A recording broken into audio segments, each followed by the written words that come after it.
Hi friends, ఈరోజు మనం మాట్లాడుకోబోతున్న టాపిక్ ఏంటంటే dos and don'ts after root canal treatment. Root canal treatment తర్వాత మనము ఏం చేయొచ్చు, ఏం చేయకూడదు, అంటే ఏం తినొచ్చు, ఏం తినకూడదు, ఇలాంటివన్నీ వస్తాయి వాటి కింద. సో దాని గురించి ఇది ఒక అంటే డెంటల్ ట్రీట్మెంట్ అంటే చాలామంది రూట్ కెనాల్ ట్రీట్మెంట్ చేయించుకుంటుంటారు. చేయించుకున్న తర్వాత కూడా మేము ఆ టైంలో ట్రీట్మెంట్ చేసిన తర్వాత ఇమీడియట్గా వాళ్ళు మేము చెప్పిన కొన్ని ఇన్స్ట్రక్షన్స్ వినక ఆ టైంలో టెన్షన్లో ఇంటికి వెళ్ళిన తర్వాత డౌట్స్ వస్తుంటాయి. అందుకని వాళ్ళ కోసం ఈ వీడియో. సో ఎప్పుడైనా వాళ్ళకి ఇది చేసినప్పుడు ఇది కనిపిస్తే ఇది వాళ్ళని యూజ్ చేసుకోవచ్చు ఈ వీడియోని.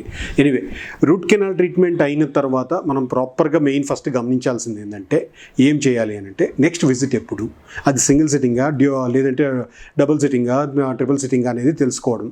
అది ప్రాపర్గా మనం వాళ్ళు ఇచ్చిన డాక్టర్ ఇచ్చిన మెడికేషన్ని ప్రాపర్గా యూజ్ చేయడం. ఈ మెడికేషన్ యూజ్ చేస్తూ మెడికేషన్ వల్ల ఏదైనా మీకు కంప్లైంట్స్ ఉంటే అది వెంటనే డాక్టర్కి ఇన్ఫార్మ్ చేయడం. ఇది మేజర్ థింగ్. ఫస్ట్ విజిట్ని మీరు నెక్స్ట్ విజిట్ ఎప్పుడు అనేది ఇంపార్టెంట్.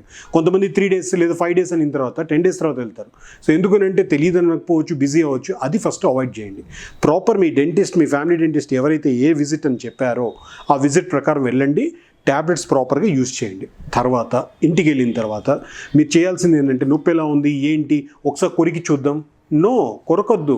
అక్కడ మీకు నొప్పి ఉంటుంది. ఎందుకంటే బాడీలో ఏ పార్ట్లో ఎక్కడ ట్రీట్మెంట్ చేసినా కూడా ఆ ట్రీట్మెంట్ చేసిన ఏరియాలో ట్రీట్మెంట్ జరిగినంత కాలం లేదంటే జరిగిన తర్వాత ఒక 10 రోజుల పాటు నొప్పి ఉంటుంది. అది చెయ్యి అయినా, కాలైనా, పన్ను అయినా, ఏదైనా. దాన్ని మీరు చాలామంది ఏంటంటే ఇంటికి వెళ్ళిన వెంటనే కొంతమంది ఫోన్ చేస్తారు, సార్ నాకు ఇంకా నొప్పి ఉంది అని. నొప్పి ఉంటుంది, ఆ ట్రీట్మెంట్ జరుగుతుంది. ప్రాసెస్ అయిన ఒక 15 రోజులు 20 రోజులు 3 to 4 weeks అది హీలింగ్ అయిన తర్వాత ప్రాపర్ నొప్పి ఉంటుంది.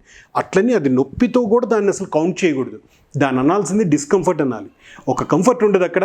సో అక్కడ ఏదో కొంచెం మినిమల్, అది కూడా చాలా బేసిక్గా మినిమల్ ఉంటుంది.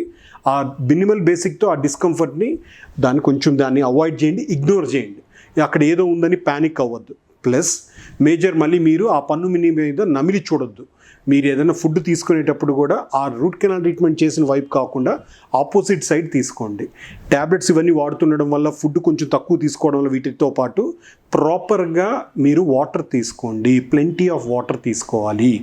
ఆ ప్లెంటీ ఆఫ్ వాటర్ తీసుకోవడం, సాఫ్ట్ ఫుడ్స్ తీసుకోవడం, మీరు ట్యాబ్లెట్స్ యూజ్ చేయడం, గట్టి వస్తువులు దాని మీద నమలకుండా ఉండడం, ప్లస్ నాలుగుతో వాటిని మాటికి టచ్ చేయడం, టూత్ని ఊపించడం, దాన్ని ఎలా ఉంటుందని దాన్ని చెక్ చేయడం, ఇలాంటివన్నీ చేయకూడదు. సో చేసిన దానివల్ల వాటిని ఇంకొంచెం మనం ఇబ్బంది పెట్టినట్టు ఉంటుందే తప్ప ప్రాబ్లం సాల్వ్ అవ్వదు. దీని తర్వాత కూడా మీకు అక్కడ ఏదైనా డౌట్స్ ఉన్నాయంటే డాక్టర్ని మీరు కాల్ చేసి కనుక్కోవచ్చు. మీ రిసెప్షన్ డాక్టర్ని కనుక్కుంటే మీకు ఈజీ అవుతుంది. So major proper visits attend అవ్వండి, ట్యాబ్లెట్స్ అటెండ్ చేయండి, ప్లస్ మళ్ళీ వాటర్ బాగా తీసుకోండి, ఫుడ్ సాఫ్ట్ ఫుడ్ తీసుకోండి, హార్డ్ ఫుడ్ అవాయిడ్ చేయండి. దాంతోపాటు కొంతమందికి ఏంటంటే రూట్ కెనాల్ ట్రీట్మెంట్ చేసిన తర్వాత మీ పంటి డాక్టర్ సజెస్ట్ చేసినట్టు క్యాప్ కంపల్సరీ వేసుకోవడానికి ప్లాన్ చేసుకోండి. కొంతమంది అనుకుంటే రూట్ కెనాల్ ట్రీట్మెంట్ చేసుకుంటే అక్కడితో అయిపోయింది కదా, మళ్ళీ క్యాప్ ఎందుకు, మళ్ళీ క్యాప్ దానివల్ల యూజ్ ఏంటి అనేసి. ఒక రూట్ కెనాల్ ట్రీట్మెంట్ అయిన తర్వాత దానికి మీకు బ్లడ్ సప్లై ఆగిపోవడం వల్ల దానికి కంపల్సరీగా కొంత బ్రిటల్ అవుతుంది, అంటే మీకు పిల్స్ అవుతుంది, ఒక బిస్కెట్లా తయారవుతుంది. కొంతకాలం అయిన తర్వాత అక్కడ మీకు క్రాక్స్ ఏర్పడి పన్ను ఇరిగే ఛాన్స్ ఉంటుంది. ఆ ఇరగకుండా ఉండడానికి దానిపైన స్ట్రెంగ్త్ క్రియేట్ చేయడం కోసం క్యాప్స్ ఇస్తారు. ఇది కూడా మీరు మర్చిపోవద్దు. ఓకేనండి. సో ఏదైనా పెయిన్ ఉంటే ప్యానిక్ అవ్వద్దు.